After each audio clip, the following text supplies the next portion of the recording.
बिस्मिल्लाहिर्रहमानिर्रहीम। अस्सलाम वालेकुम नाज़रीन। प्रोग्राम हकीकत क्या है मैं हूं आपका मेज़बान एहसन हमीद राजा। पाकिस्तान और इंडिया के दरमियान जो वार हुई, ये तमाम तर चीज़ें कश्मीर इशू की वजह से हैं। क्या समझते हैं अब इस पर जो दुनिया का रोल है वो कितना अहम है, और दुनिया जो इस पर अभी तक इक़दामात उठा रही है, क्या आप उससे मुतमईन हैं? जो जम्मू कश्मीर का मसला है, जो तनाज़ा है, ये तक़सीम हिंदुस्तान के वक़्त से शुरू है।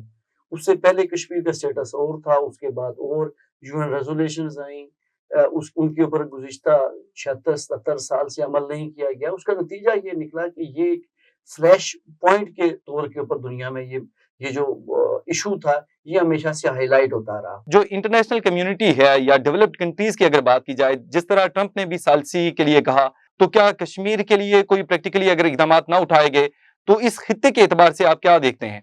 तो 2019 के जो इक़दामात उठाए थे हिंदुस्तान ने, तो वो समझ रहा था मोदी सरकार कि शायद हम इस मामले को खामोश करा देंगे, लोगों को डरा धमका कर, लोगों का नुकसान करके माशी तौर पे, और मजीद जो पाबंदियां हैं, मजीद फोर्सेस तैनात करके, लेकिन ऐसा नहीं हुआ।